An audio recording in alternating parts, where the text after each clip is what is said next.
Good morning, students. In ENGDSC 102, that is the individual and society nowadays, we are going through its fourth part. Fourth part is nearing completion, and we have completed some sections of it.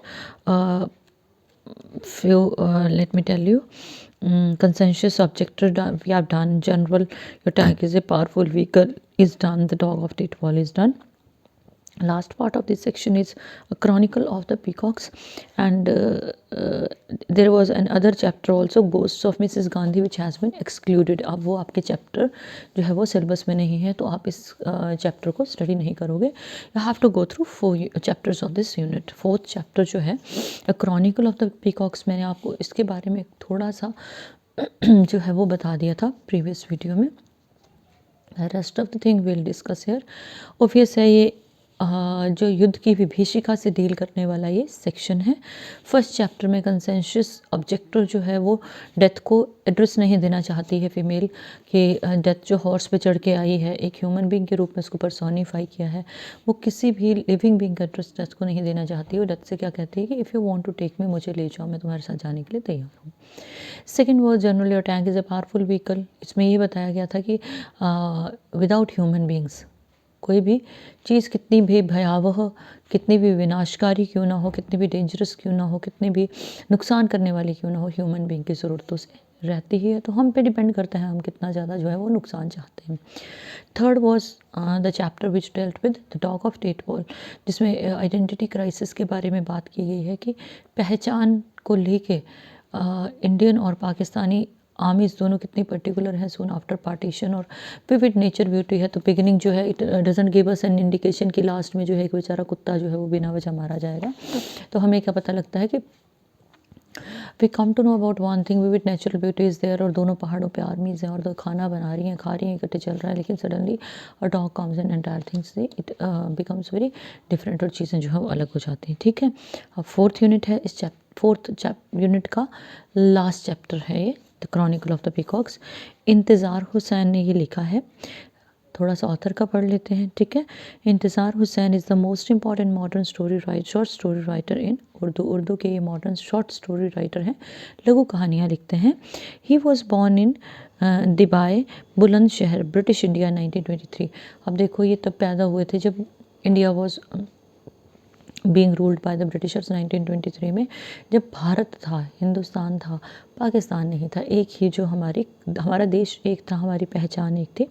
And migrated to Pakistan 1947 में migrate हो गए पाकिस्तान में. Is exact date of birth is not known. Sources indicate that he was born on 21 December of 1922. 23-25 his best known novel is Basti. 1979 में इन्होंने, जब ये पाकिस्तान चले गए, तो ये नावल इन्होंने लिखा.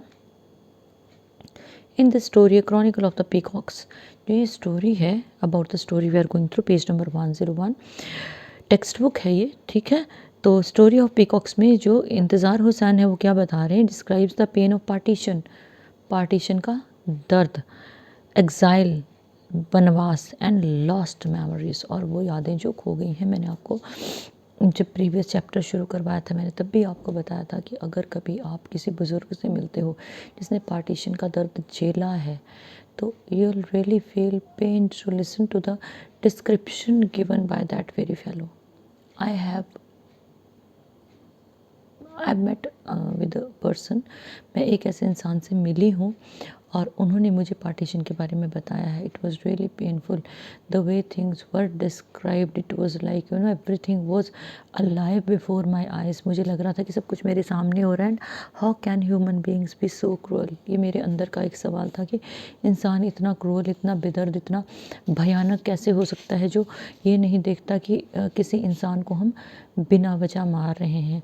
पॉलिटिकल मोटिव्स रहे हैं पार्टीशन के पीछे, हम भी जानते हैं, आप लोग भी जानते हो.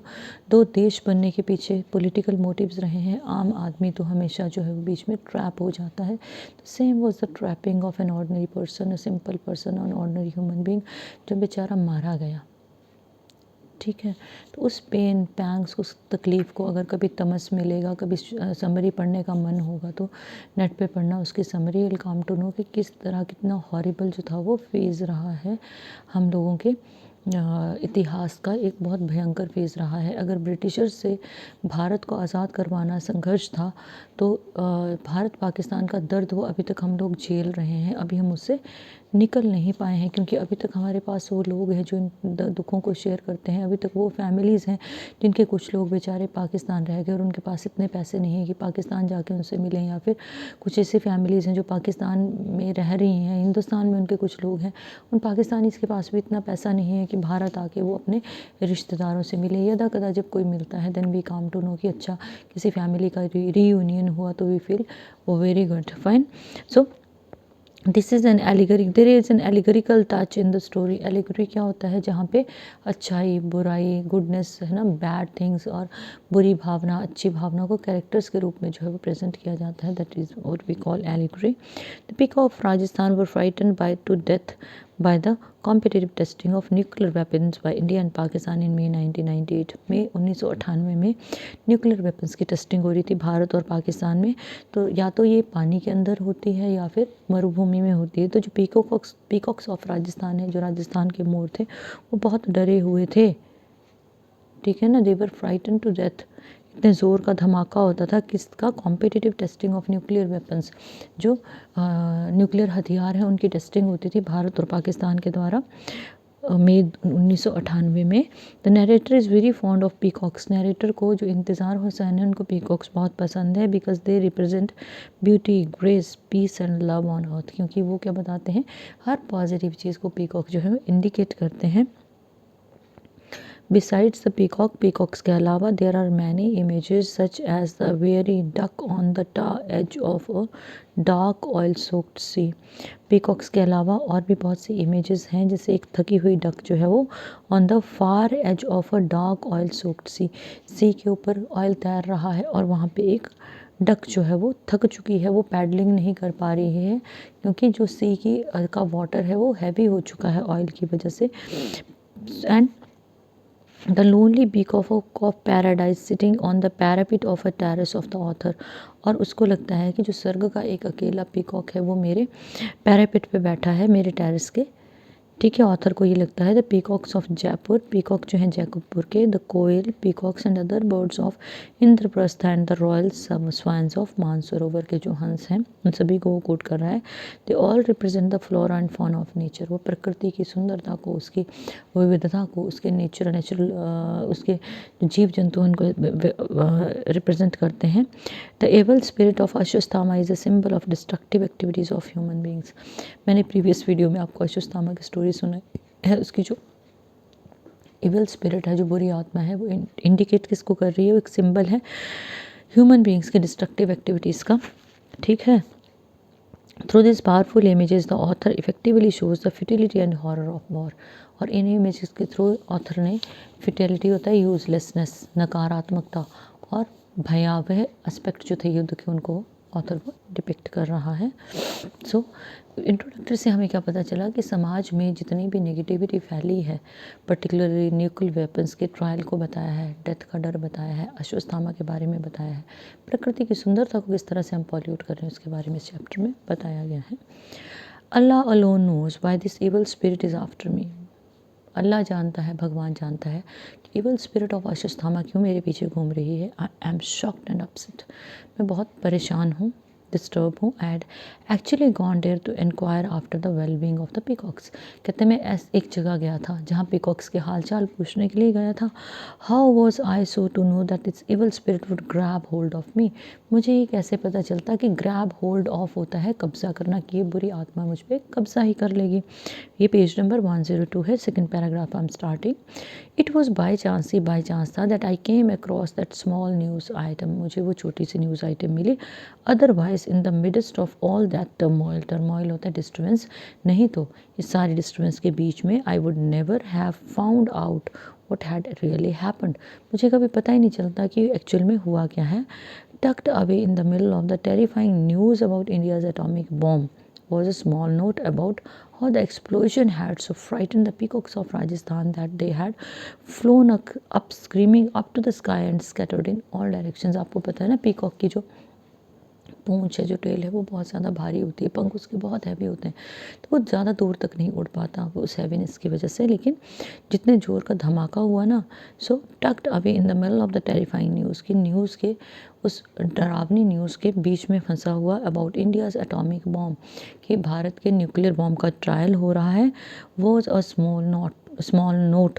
तो एक बड़ी न्यूज़ क्या थी, बड़ी न्यूज़ थी कि भारत के न्यूक्लियर बॉम्ब का ट्रायल हो रहा है, उसमें टक थी, फंसी हुई एक छोटी सी न्यूज़ भी थी about how the explosion had so frightened, कि जो धमाका है, एक्सप्लोजन है, कुछ किस तरह से उसने सो फ्राइटेंड, डरा दिया है, किनको, पीकॉक्स ऑफ राजस्थान को, राजस्थान के मोरों को, that they had phloem up screaming, कि वो चिल्लाते हुए, चीखते हुए इनटू द स्काइज, आसमान की तरफ उड़े, and scattered in all directions, और इधर उधर को वो गिरे, क्योंकि वो डर के मारे उड़ तो गए लेकिन उस पर्टिकुलर तरीके से वो नीचे नहीं आ पाए।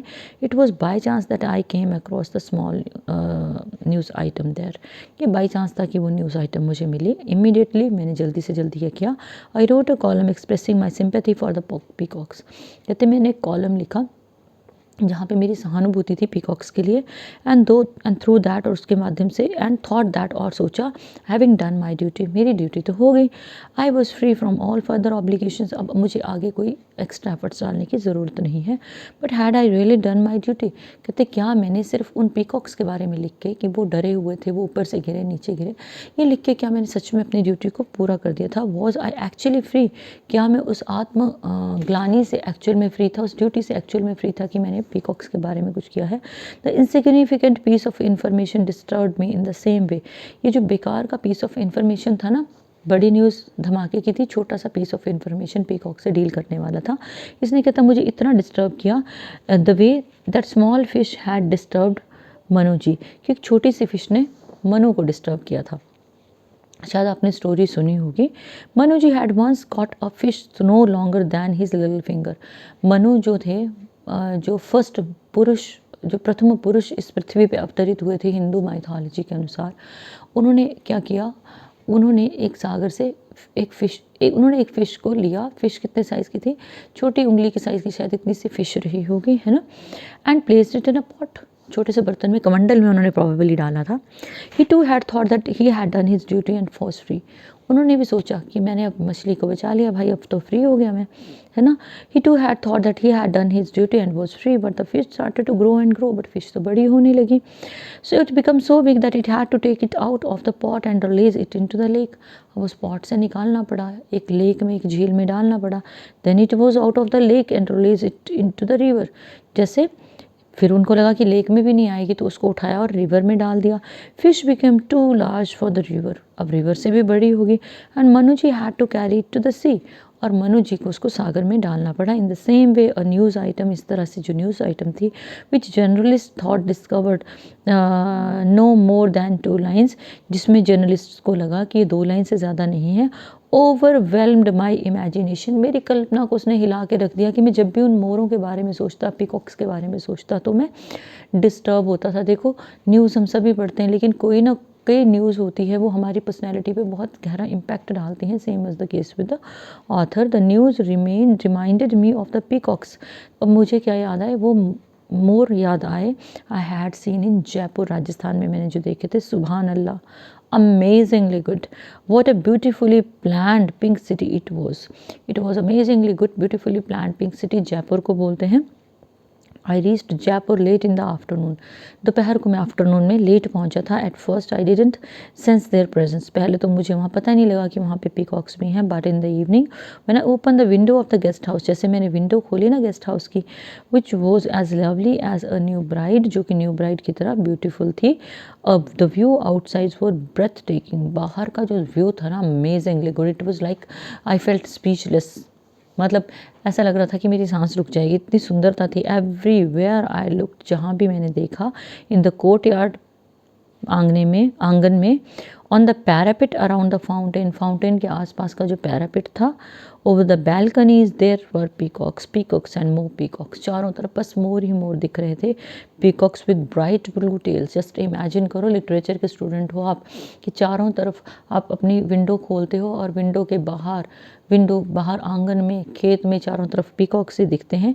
They had a quite dignity and royal grace and काम एलिगेंस. वो बहुत डिग्निफाइड लग रहे थे, ठीक है, एक रॉयल ग्रेस थी, बड़े भव्य लग रहे थे, और काम एलिगेंस, बड़े एलिगेंट लग रहे थे. मतलब it was beyond description. I felt as if I were in the very cradle of beauty. ऐसा लग रहा था कि मैं सुंदरता के पालने में हूँ. लव है वहाँ और पीस है और ढेर सारे हैं वहाँ पे peacocks. So we have finished page number 102. What you have to do, just to go through the page. किस तरह से एक एक लाइन जैसे मैंने डिस्क्राइब किया, आपने उस तरह से इसको रीड करना है और एब्जॉर्ब करना है, समझना है. ओनली देन हम नेक्स्ट पेज को जो है वो कर पाएंगे और आपकी रीडिंग कॉम्प्रिहेंशन भी तभी हो पाएंगे. So good day.